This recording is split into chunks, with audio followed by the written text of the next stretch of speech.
La dermatitis de contacto es definitivamente la alergia más común en la piel. Esta se produce cuando nuestra piel tiene contacto con algún agente externo, que en la mayoría de veces es un químico, y este químico es reconocido por nuestra piel. Nuestro sistema inmune genera una respuesta de inflamación al ser reconocido como extraño o como alergénico y se genera la inflamación.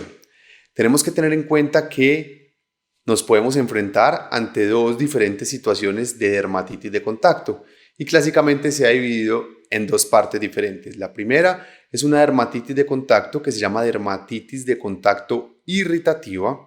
En la dermatitis de contacto irritativa no hay intervención de nuestro sistema inmune.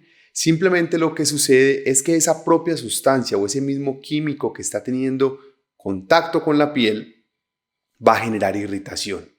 Entonces aquí no depende de nuestro sistema inmune ni de nuestra memoria inmunológica, sino de la propia característica física o química de esa sustancia, de ese químico, de ese alérgeno, de ese alimento, puede ser absolutamente cualquier cosa, que cuando tiene contacto con la piel, esas propias características debilitan esa barrera cutánea y generan daño en la barrera de la piel. Y esto es finalmente lo que va a producir la irritación y lo que va a producir los síntomas.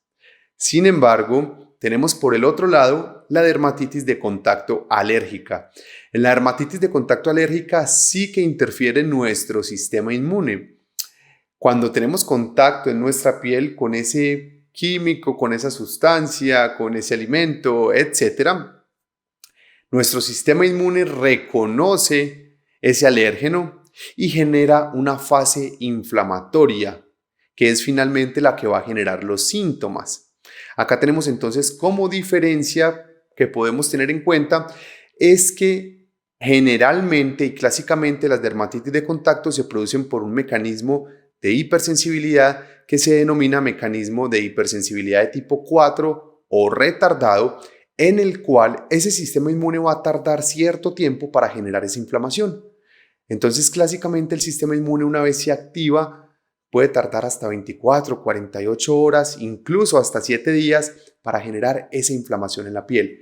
Entonces, clásicamente los signos o los síntomas que tiene el paciente cuando nos enfrentamos a una dermatitis de contacto no son síntomas inmediatos, sino que son síntomas que pueden aparecer tardíamente en el tiempo. Esas son las dos grandes diferencias. Hablemos un poco acerca del diagnóstico. El diagnóstico entonces lo vamos a hacer con una prueba especial que se llama prueba de parche. En la prueba de parche lo que hacemos es pegar ciertos químicos en la espalda del paciente en unas cámaras especiales que se llaman cámaras de Finn y lo que hacemos es observar la reacción que tiene el paciente de forma tardía. Recordemos, a los 2, 3, 4, 5, 6, 7 días, dependiendo del alérgeno y dependiendo de la sospecha del paciente. ¿Cuáles son los agentes más comunes para generar dermatitis de contacto?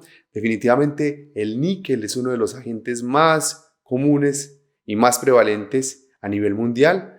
Luego de este tenemos las fragancias, el bálsamo del Perú, las mezclas de fragancias también son muy importantes para el desarrollo de dermatitis de contacto.